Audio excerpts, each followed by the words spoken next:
Good morning 8th class.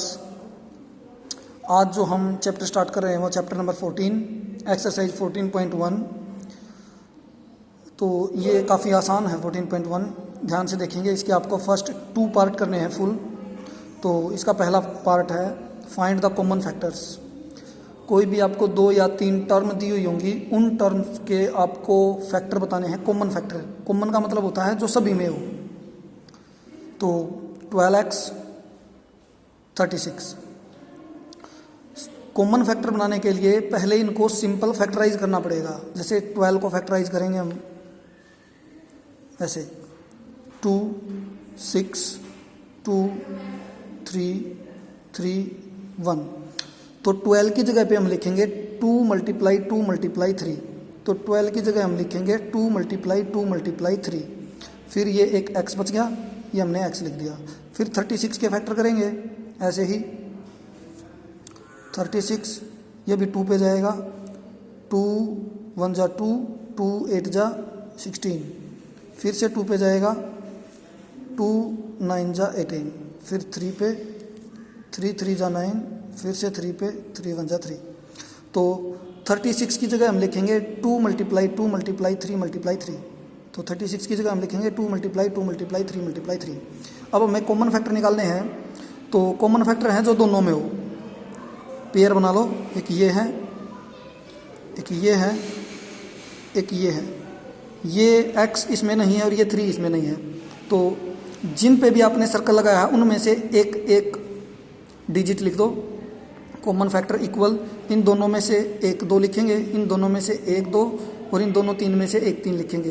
तो 2 × 2 × 3 12 आपका answer आ जाएगा। तो 12 जो है वो इन दोनों का कॉमन फैक्टर है।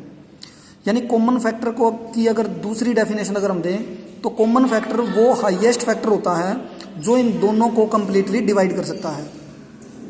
नेक्स्ट हम देखें 6abc 24ab² 12a²b। तो 6abc के फैक्टर करेंगे। अब आपको पता चल चुका है फैक्टर कैसे करने हैं। तो 6 के जो फैक्टर बनेंगे वो बनेंगे 2 × 3। abc के हम फैक्टर करेंगे a × b × c। उसके बाद 24 के फैक्टर करेंगे तो 2 × 2 × 2 × 3। फिर a और b² का मतलब है b × b। उसके बाद 12 के फैक्टर पहले भी हमने किए थे 2 × 2 × 3। तो ये आ गया 2 × 2 × 3 a² a × a। यानी जिसके ऊपर पावर 2 है उसको 2 बार लिख दो, 3 पावर है तो 3 बार लिख दो, सिंपल है तो उसको 1 बार लिख दो। अब देखो कॉमन फैक्टर जो तीनों में हो, एक ये हो गया। फिर यहाँ पे ये 3 बनेगा, ये देखो ये 3 है। उसके बाद एक a है, ये देख सकते हो। उसके बाद b भी है, तो एक ये b है। तो ये जो है ये हमारे कॉमन फैक्टर हैं। यानी 2 3 a और b। 2 सभी में है, ये 3 तीनों में है, ये a तीनों में है, ये b तीनों में है। तो ये c है, c इसमें भी नहीं है, इसमें भी नहीं है। ये b ऊपर वाले में नहीं है, तो ये a इसमें नहीं है। तो कॉमन फैक्टर आपके आएंगे 2 3 a और b, 2 3 a b।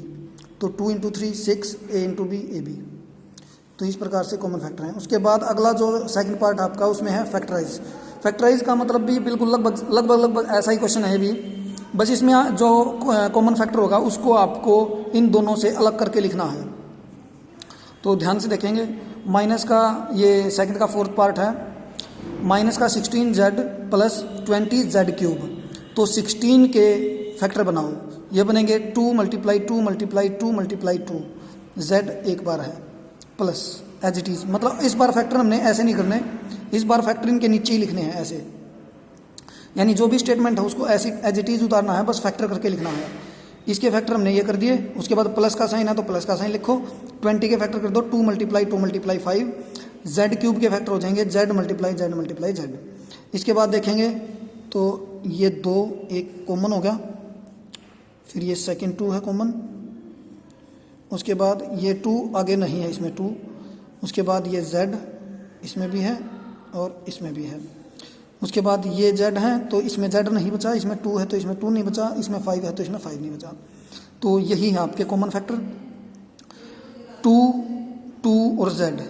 इसको ले लो कॉमन, कॉमन का मतलब इसको बाहर ले लो, 2 और z को 2z, फिर एक ब्रैकेट लगाओ, जो भी बचा है यानी जिस पे हमने गोला नहीं लगाया है उसको एज इट इज़ उतार दो, minus symbol as it is, जिन पे गोला लगाया उनको नहीं लिखना,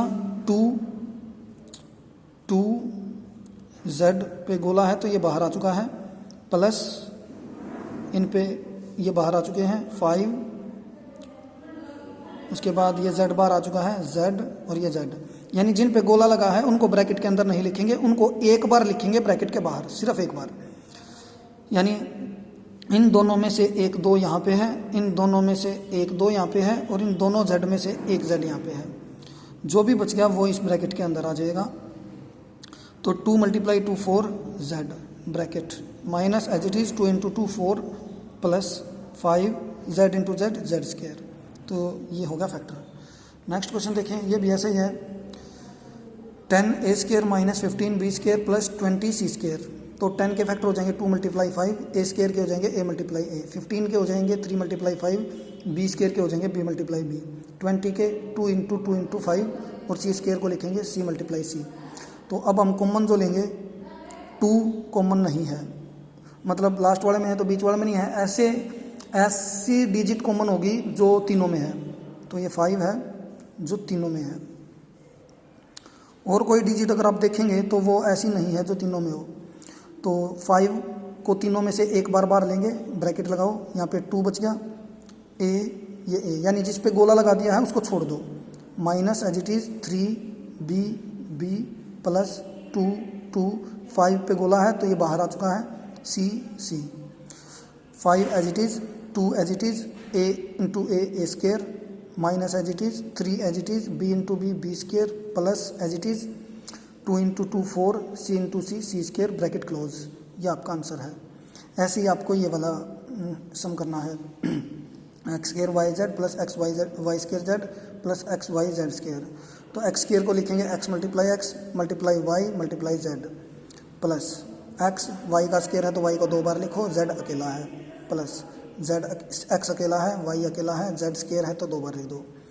अब कॉमन है ये x, इसमें भी है, इसमें भी है, इसमें भी है, ये x इसमें नहीं है तो छोड़ दो, y है, यहाँ है, यहाँ है, यहाँ है, उसके बाद z यहाँ है, यहाँ भी है और यहाँ भी है। अब और कोई कॉमन नहीं आएगा, बस ये y इसमें है तो इसमें नहीं है, z इसमें है तो इसमें नहीं है, तो बस यही आएगा कॉमन। तो x × y × z ले लेंगे कॉमन, ब्रैकेट यहाँ पे सिर्फ x बचा है, फिर प्लस सिंबल, फिर y बचा है, फिर प्लस सिंबल, फिर z बचा है, bracket close, x × y × z xyz bracket x + y + z as it is. ये आपका आंसर है। तो इस प्रकार से आपको ये सम करने हैं। तो आपको इस एक्सरसाइज के ये पहले 2 पार्ट, फर्स्ट और सेकंड, ये कंप्लीट करने हैं।